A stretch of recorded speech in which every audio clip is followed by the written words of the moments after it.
বন্ধুরা কেমন আছো? আশা করি ভালো আছো। আজকে চলে এসেছে একটা নতুন ভিডিও নিয়ে, পাট গাছের লেদা পোকা ও অন্যান্য পোকার সমাধান নিয়ে।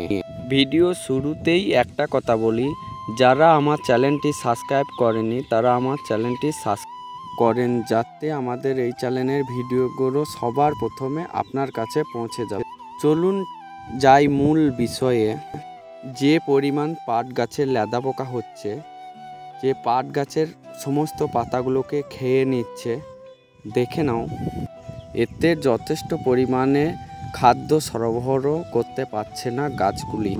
যে সকল লেদা পোকা পাট গাছের ডগাগুলো খেয়ে নেয়, সেসব পাটগুলোর বৃদ্ধিও কমে যায় এবং পাটের ফলনও কমে যায়।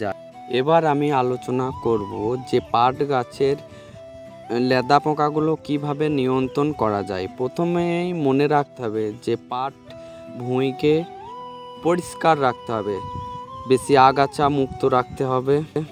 এই আগাছার ভিতরেই লেদা পোকামাকড়গুলো ডিম পাড়ে, তার বংশ বিস্তার করে। পাট গাছের আশেপাশে যদি আগাছা থাকে তাহলে সেগুলো মুক্ত করার চেষ্টা করবেন, তাতে অনেকটা পোকামাকড়ের বংশ বিস্তারের ক্ষমতা কমে যাবে। চলো যাই কীটনাশক সম্বন্ধে আলোচনা করব। লেদা পোকার ও অন্যান্য পোকা মারার অনেক রাসায়নিক পদার্থ বেরিয়ে। কম দামের মধ্যে দুটি কীটনাশক হল, কম খরচে বেশি কার্যকর হচ্ছে। এক, ইমামেকটিন বেনজোন 5% SG, আরেকটা হচ্ছে থাইমেট্রিক্স ক্যামসেল 25%। এই দুটোকে একসঙ্গে মিশিয়ে বিকেলবেলায় ঠান্ডা আবহাওয়াতে স্প্রে করতে হবে। লেদা পোকা ও অন্যান্য পোকার মারার জন্য বাজারে অনেক রকম কীটনাশক পাওয়া যায়, আপনারা সেইগুলো কিনেও ব্যবহার করতে পারেন।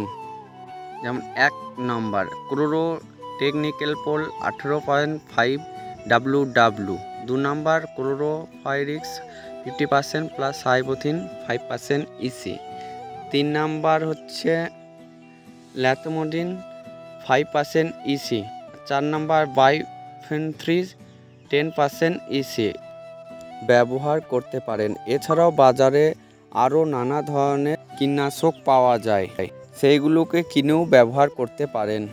আর একটা কথা বন্ধু, আমি কেবলমাত্র টেকনিক্যাল নামগুলোই বলেছি। এই ধরনের টেকনিক্যাল নামগুলো আরও বাজারে পেয়ে যাবেন। অভিজ্ঞ দোকানদারের কাছ থেকে ওষুধের নিয়ম ও পরিমাপ জেনে বুঝে ব্যবহার করবেন।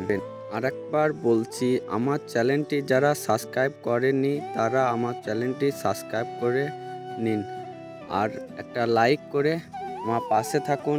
দেখা হবে পরের ভিডিওতে।